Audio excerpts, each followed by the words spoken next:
hari ini kita akan bersama dengan ibu tiri yang cool, ya, ibu tiri yang cool dan juga anak-anak tiri yang hot. Jadi bersama kita sebentar lagi. Kalau nak tahu siapakah tetamu kami sebentar lagi, istimewa. Teruskan bersama dengan wanita hari ini hingga ke akhir rancangan. Kita berehat seketika. Banyak yang kita dengar tentang sikap negatif mereka yang bergelar ibu tiri. Seperti yang dipaparkan dalam kebanyakan babak daripada filem lama sehingga ramai yang menyalah anggap. Kini masyarakat lebih bersikap terbuka. Ibu tiri kian diterima dan tidak dilabel sebagai perampas atau orang ketiga. Bagi pasangan penyanyi dan pelakon Aziz dan Syed Sobri, mereka telah mendirikan rumah tangga lebih 10 tahun. Apa yang menariknya, ketika mereka mendirikan rumah tangga, masing-masing mempunyai anak hasil perkahwinan sebelumnya. Sebenarnya semasa abang saya mengahwini Kak Aziz, dia dah mempunyai seorang anak. Jadi tidak masalah pada Kak Aziz untuk menjaga anak-anak saya lah. Pada pengalaman saya memang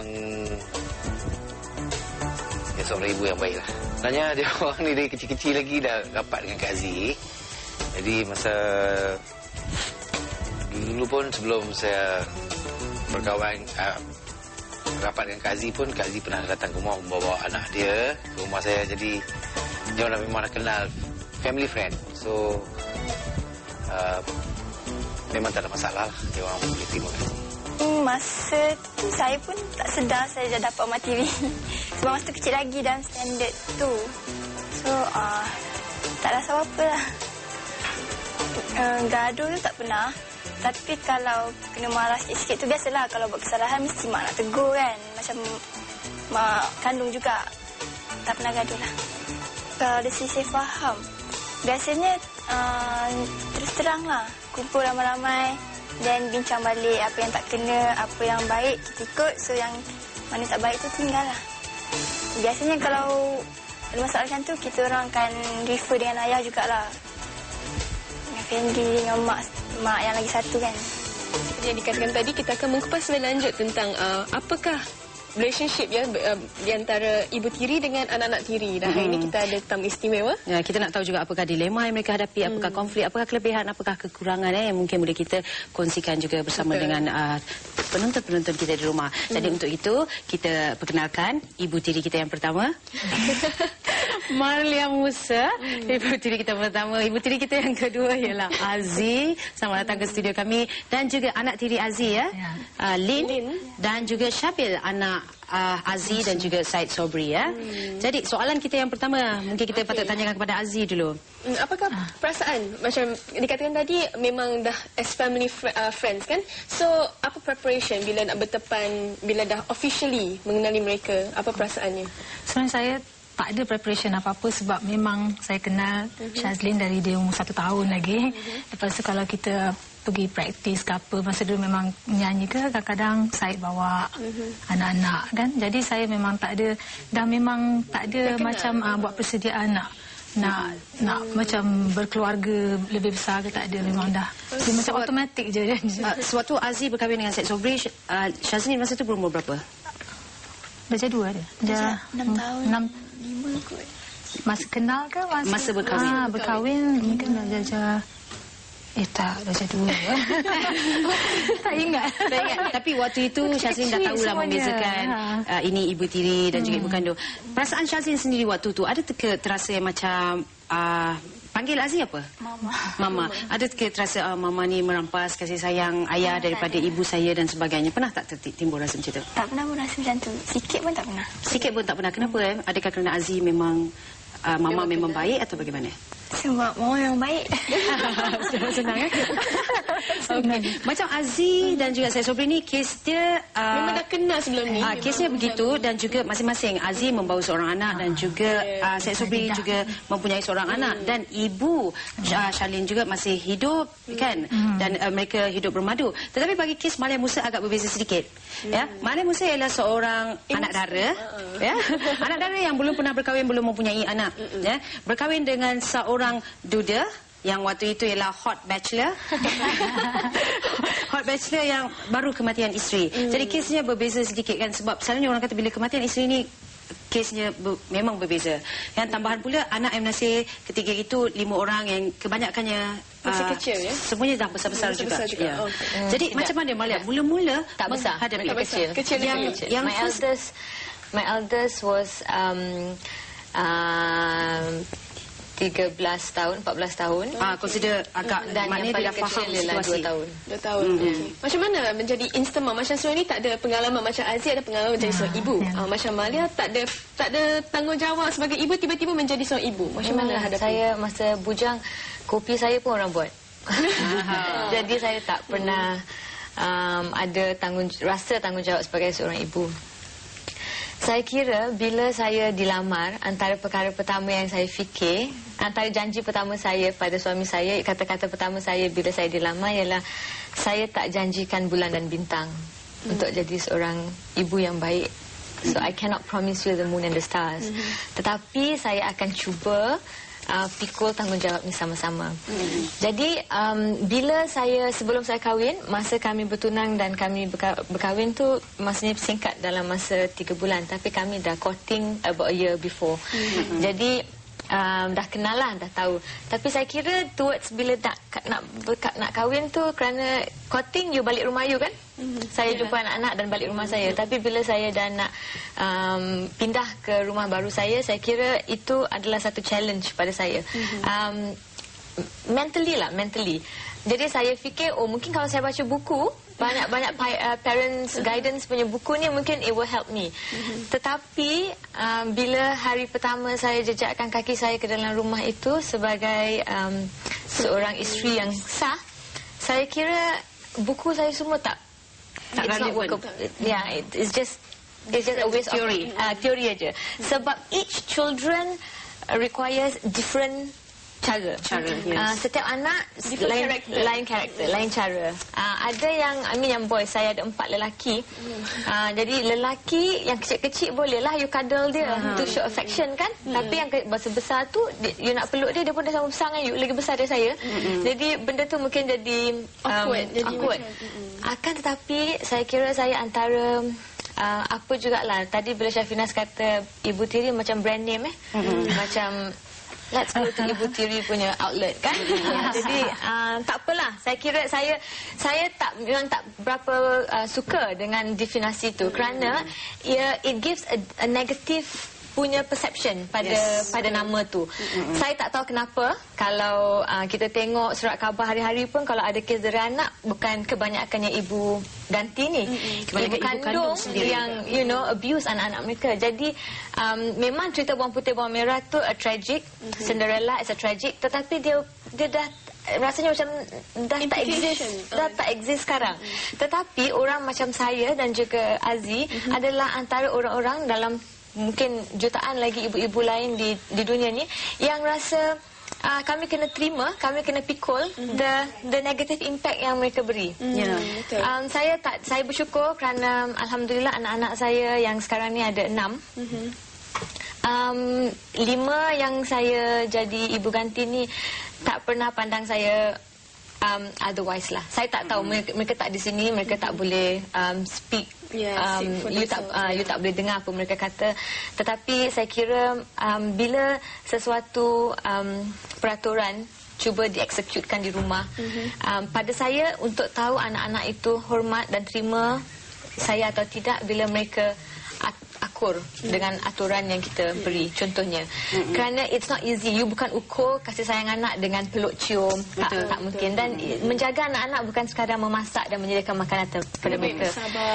You sabar, but also there's a lot, there's more than that, Ivy. You didik mereka, you want them to become better person, you nak instill values pada mereka, good values pada mereka. Jadi bukan dan bukan sekadar makan dan pakai, it's a lot, it's the relationship, human, kita manusia. Saya orang baru. Masa saya baru kahwin, antara benda pertama Aziz yang ada orang telefon saya, mungkin dalam 10 orang yang suka dengan berita perkahwinan saya, mungkin ada 10 orang juga yang tak suka. Jadi antara orang yang tak suka ni beritahu saya, you anak dara, you tak pernah kahwin, tak pernah ada anak, macam mana you nak jaga anak? Jadi saya kata betul, saya kata well, you know, I don't know, saya tak ada big dreams. Saya hidup satu hari satu langkah dan saya akan selesaikan hari saya nak tidur dengan rasa okay, I've completed my day hari ini dan hari ini hari yang baik. Atau kalau it didn't work out, saya tidur dengan air mata, saya akan kata tak apa, besok saya nak bangun dengan senyuman. Saya manusia, mereka juga manusia. You tak tahu, you tak pernah rasa kan? Anda tak pernah rasa, jadi anda tak tahu bagaimana kami pikul. Belajar masa dalam kahwinan tu, slowly belajar. Kira setiap orang yang masuk alam kahwinan pasti ada certain expectation terhadap perkahwinan itu kan. Jadi saya kira macam Aziz sendiri. Aziz berkahwin dengan seorang lelaki yang telah pun berisi, yang mempunyai seorang anak kan. Tapi Aziz punya kes, Aziz bila berkahwin, Aziz akan masuk ke rumah baru. Bermakna Aziz tidak masuk ke rumah yang dimiliki oleh anak-anak ini bersama dengan ibu. Ya, Aziz tinggal di rumah berlainan. Jadi suasananya I made it point to move in dengan my stepmother dengan my father juga sebab adalah because tak nak tukar sekolah semua. So from then on saya duduk dengan dia lah. But sebelum itu pun masih dah rapat dengan dia. Sebab iri macam setiap 2 minggu pada hari hujung minggu kita akan balik, me and my sister akan balik duduk dengan my father and my stepmother lah. Sazi pernah tak rasa macam beruntungnya nasib kerana you ada 2 mak 2 ayah ya? Yes. Macam mana? Dia ada ibu tiri dan juga bapa tiri. Saya lelaki. So you memang lelaki lah. Yes. Tidak pernah ada sebarang konflik dari segi communication dan sebagainya? Tak ada. Mula bila Sazi ibu tiri Sazi dengan bapa Sazi berkahwin pada tahun. Ini ialah ibu tiri Sazi ya? Yes, berkahwin pada tahun masa saya berumur 14 tahun. Tapi saya sudah mengenalinya sebelum itu, sejak saya berumur 10 tahun. So, daripada kecil lagi semua. And then the thing is, dia adalah seorang yang baik hati sangat. Baik hati sangat. So, daripada kecil dia jaga. And then dia, bila dia masuk rumah tangga, dia make it clear tau kat Sazi yang dia tak nak get in between relationship Sazi dengan ibu Sazi. Dia kata dia akan jadi sebagai ibu tiri dan juga sebagai kawan semua. Adalah gaduh-gaduh sikit-sikit bila pinjam shampoo tak kasih balik. Macam itu je lah kan. Tapi other than that, tapi tak adalah dia manjakan saya sangat. Bila saya ada buat salah, she come and talk to me. Memang jelasnya komunikasi memang sangat-sangat penting dalam hal ni kan. Jadi itu sebenarnya kita nak tahu lagi daripada ibu-ibu pula bagaimana sebenarnya menentukan rules and regulation dalam rumah itu juga penting kan. Tapi sebelum tu kita nak bertanya balik kepada Aziz tentang soalan kita tadi. Macam Aziz tadi mulanya Aziz pindah ke rumah sendiri dan hidup bersama dengan Syed Sobri. Jadi bagaimana anak-anak ni datang, anak-anak tiri Aziz datang macam mana, seminggu sekali ataupun bagaimana? Anak-anak saya sebenarnya tinggal sekali. Mereka seolah-olah ada 2 rumah. Dia boleh memang kira agaknya 80% of their things memang dekat rumah saya. Itu memang seolah-olah dia orang tinggal selama dah lebih 10 tahun dia orang seolah tinggal sekali. Mungkin macam sekejap pergi macam weekends pergi rumah ibu mereka. Jadi mereka boleh datang bila mereka suka dan memang mereka tinggal di situ. Mungkin ini senang ya kerana the exposure was early. Memang dah kenal from the start. Memang dari kecil. Easier like for you. Pergi sekolah, hantar sekolah semua saya ambil mereka bersama saya. Jadi Lin rasa macam mana? Selesa tak? Begitu. So, Lin, kain baju apa semua memang ada di dua-dua rumah? Ya. Selalunya kalau nak ke sekolah tu biasanya daripada rumah yang mana? Pada rumah yang dengan mama. Oh, dengan mama. Kadang-kadang mama hantar, mama ambil sekolah. Tidur pun sekali. Memang so, pernah ada konflik dengan mama ke dengan adik-beradik lain? Memang tak pernah. Tak ada. Tak pernah ada sayang-sayang lah. Memang anggap semua macam adik. Konflik yang kecil tu biasalah ya dalam rumah tangga. Orang kata sekali dah lagi tergigit. Sebab memang macam keluarga saya memang ada macam semuanya sama. Tak ada macam duduk asing-asing, memang tak ada rasa begitu. Tak ada rasa begitu Okey. Jadi macam Malia sendiri. Malia sewaktu berkahwin dan kemudiannya membuat keputusan untuk berpindah ke rumah suami yang punya banyak kenangan misalnya kan, yang biasa tempat di mana anak-anak itu dibesarkan dan sebagainya. Malia sendiri pernah tak terasa ataupun berfikir panjang kata pernah tak ada dilema ataupun persoalan-persoalan macam itu sebelum berpindah? Taklah, saya tak pernah fikir. Saya tak pernah fikir. Saya tahu yang kalau saya di mana aja suami saya pergi, kalau dia tinggal di pondok pun saya kena ikut. Jadi itu tak pernah jadi isu. Pada saya it's not the house lah. Macam saya cakap tadi, it's the memory. Saya ada 5 orang memory yang saya kena hidup for the rest of hidup saya. Jadi memang masa mula-mula masuk apa yang ada. Saya leave it as it is. Bila saya mula try to rearrange rumah atau bilik anak-anak, saya make sure kalau ada picture frame gambar arwah ibu mereka dengan bapa mereka. Ada di one of the children punya bilik, ada wedding picture mereka. I leave it there. Saya tak datang untuk ubah fakta. Saya tak datang untuk membina hidup baru. Tak. I want to share. Kerana mungkin janji saya ialah saya kena datang, saya kena pick up apa yang tinggal dan saya kena terus hidup dengan mereka. Jadi that is what saya buat. Saya tak kata saya orang yang baik. Saya seorang yang tegas, sangat tegas. Tapi pada saya ada benda yang saya boleh faham. Ada benda you nak keep. So you keep. So until today, in my boys' room, mereka still ada picture of their parents. Which saya rasa there's nothing. Cuma as my own daughter, Suci makin besar, she's very critical. Dia agak, dia tanya. Mami, that's not your picture. Dia kata, ya, itu bukan Mami punya picture. Itu abang punya, Mami punya picture. Oh, and you know, yang lucunya, bukan lucu, yang amazed saya ialah 4,5 tahun punya budak tak prejudice. Dia tak kata, oh, bila you kata itu abang punya mama, okay. So it's an explanation yang diterima. Tapi orang luar, wah, you dengar suara you kuat sikit, mak tiri. So itu masalah dia. Jadi persepsi negatif. Orang luar yang besar-besarkan. Sebenarnya kami tak ada pun masalah. Sebenarnya mungkin saya tak, bukan saya nak kata, Syazli pun kenal family saya. Kami sekeluarga tak ada apa-apa. You know, bukanlah kami ni harmoni sangat, tidaklah. You know, tapi anak salah kita marah, gaduh. Macam saya kata gaduh anak sikit-sikit, you know, though I have 4 boys, tapi still problem shampoo ni pun ada juga. Tak dengan you ada. Problem disiplin. You know, maybe it's not so much with me because barang-barang kita anak perempuan I kecil-kecil jadi belum share. Tapi kami sekeluarga tak ada problem. Tapi saya selalu rasa bila ada luar dari luar, elemen luar ni, dia memang spoil. Selalu akan spoilkan keadaan. Biasanya bila orang menjumpa saya, dia kata, you rapat dengan your stepmother? I'm like, ya, betul.